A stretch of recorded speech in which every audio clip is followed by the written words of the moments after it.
जोङो माबानि देमदेमा जियागुरि बे जोंनि दालाङा देमदेमा जियागुरि जों थांनाय 2000 सननिफ्रायनो जोङो बे दालांखौ दिनैसिम जों बानायगासिनो दं।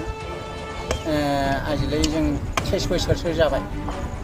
आइ आफा रायजो राजा बयबो बुगिफैनानै बे दालांखौ बानायनाया दा खस्थ' मोनबाय। बबेबा बानायनायाव आइ आफायाबो बयबो सोरबाया जानो दङ जानो गैया ओंखारनो हानायनिबो खोथा दा बेवहाय नांलायनाय खमलायनाय गोबां जायो।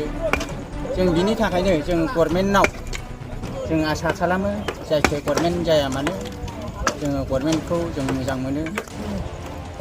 जायखि गभर्नमेन्ट जाया जों बिसिनाव जों जे जोंखौ अननानै RCC दालां हरगौखोमा जोङो सानो। आगोलावबो जों बिदों बिटिआर गभर्नमेन्टनाव खिन्थु जों मोनाखै।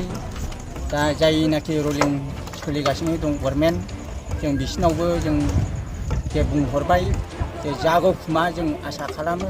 जाबाय बायोबा मोजां मोनो। बयबो रायजो राजा गोबां खस्थ' मोनबाय। गोदो मानसिबो थैलायलायबाय बे दालाङावनो आरो थांनाय फैनाय गोबां मानसिया LP स्कुल ओरै बारनानै LP स्कुल दङ बैनि गथ'फ्रा बेयाव हाबफैयो आरो बिनिफ्राय ओरै हाइ स्कुलाव कुसुआव हाबहैनाय दङ। जनता कलेजाव हाबहैनाय दङ गोबां। गाम्बारि बिल खाथा सिंस्रिबारि बिनिफ्राय हाबफैनाय दङ। बेजोंनो थाङो राहा गैया। बेजोंनो बे दालाङा बायबाथाय थांनोबो लामा गैला गिदिंनानै थांनांगौ जायो। दा बेनिखायनो जोङो बे जोंनि बे दालांखौ जोङो अननानै हरगौखोमा होननानै जोङो बे गभर्नमेन्टनाव जों आसा खालामनानै थायो आरो दाबादियाव हरबाय बायोबा जों मोजां मोनो आरो सानो जों गोदोनिफ्रायनो जों बयबो जोंनि रायजो राजाफ्रा होबोगासिनो दंखायो। जों बेफोरखौ जायखि गभर्नमेन्ट जाया मानो जायफोर देरहाया मानो जाय मानसिया बेजों जोंनो RCC दालां हरगोन जागोनल' होनो जाया खिन्थु हरबाय बायोबा सोरबाफ्रा जों बेखौ माने गोजौ जोङो साबायखर आरो मोजां मोननाय थागोन आरो।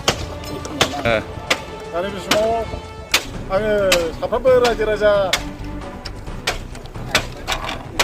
सिगाङाव बुंनो हास्थायदों आरो जायनाखि दानि सरकारनि दैदेनगिरि बिथांमोननिसिमबो मिथिहोहरनो हास्थायदों जे जोङो थांनाय आगोलनि सरकारफ्रावबो जोङो बे दालांखौ मोजां जाजानो लुबैदोंमोन नाथाय दिनैसिम गैया। आरो नैबे परिबर्तननि मुङावबो जोङो बेखौनो लुबैदोंमोन नाथाय दिनैसिम नायफैयाबो। जोङो खालि गामि औवा कालेक्सन खालामनानै जोङो ओरैनो रेफारिं खालामनानै थाबायबाय थायो आरो बेयाव जोङो एखमबा समाव थाइसे थाइनै साहा पानि लोंनो थाखाय कालेक्सन खालामनाय जायो। सानसेनि बेयावबो गोबां मानसिफोर नानान्था बुंनायाव जोङो बे माबाफोरखौबो जोङो लानाय जाया। नाथाय बेनिखायनो जोंनि जे मानगोनां जोंनि 29 नं समस्तिनि जे EM बिथाङा जोंनो बे खामानियाव जे एफानि सहाय होयोबा जोङो हामगौ सानबाय बायो। नाथाय जों दिनैसिम खेबसेबो मोनफुंनायानो जायाखै। दा बेखायनो